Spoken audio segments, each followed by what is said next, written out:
All right, Dr. Hines here, take two, all right? You know what that means when we say take two? All right, hopefully in part one, you've got some good results that are sufficient, accurate enough, so that you feel good about this, that you can move on to the next part. So I'm just gonna kind of move along here. I'm gonna start off with number one. I've already got some water in the beaker. I'm gonna set it up to do some boiling. So I'll fire it up the Bunsen burner, get that going. And maybe I might turn this down just a little bit so it doesn't like heat up super fast.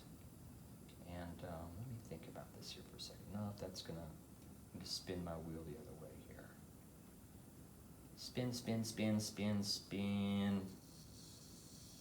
I can even hear a change in sound. The flame's a little bit lower right here, so I'm just gonna start heating up the water. Maybe it'll heat it up a little bit slower. And I'm gonna move on to part number two. So while the water is heating, go on to step number two. It says weigh your metal sample, which I already have, and you all already know that this is aluminum, so I'm just gonna simply weigh it. So over here on the electronic balance, so I'm gonna tare it. Just gonna put it on here. All right. And you need to record this mass right here. Shouldn't take you very long. We've got the mass of the metal hopefully recorded. And what do we do here? With tongs, place the metal into the boiling water. Be careful not to drop it.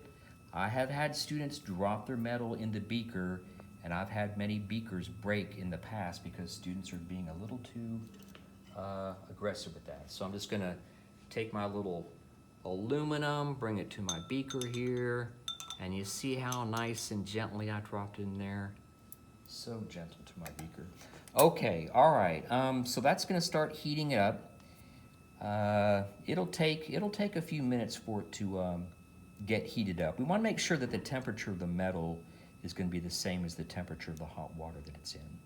So I'm gonna move on down to step number 5. It says, while the metal's heating, clean and dry your cold water calorimeter. That's this one right here. I've already cleaned it. I've already dried it. So that's taken care of. I'm gonna weigh it. I'm gonna weigh it empty, just like we did in part 1. And you know, here's something kind of interesting. You know, in theory, should this weigh exactly the same as the empty weight in part 1, or could it be a little bit different? We don't know.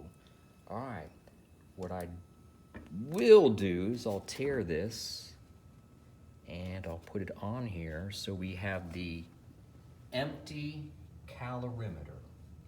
So make sure we record that number.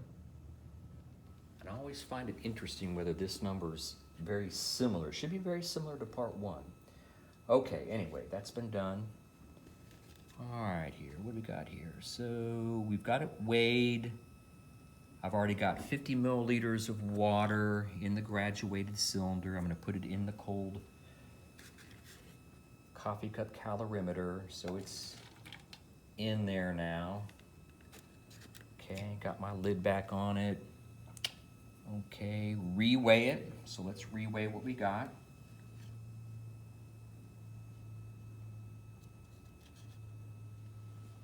All right, so make sure you record this. This is gonna help you figure out how much cold water I put in it. Once you're satisfied you've got that recorded.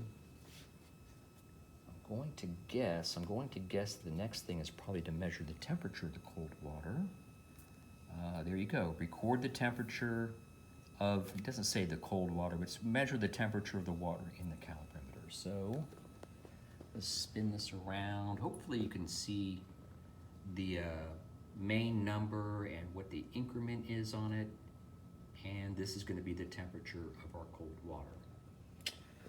All right, so man, we're really kind of trucking through this pretty quick here. So we've got the temperature of the cold water. Okay, measure the temperature of the boiling water. That's what we're gonna have to wait on here. So when that happens, we'll get its temperature.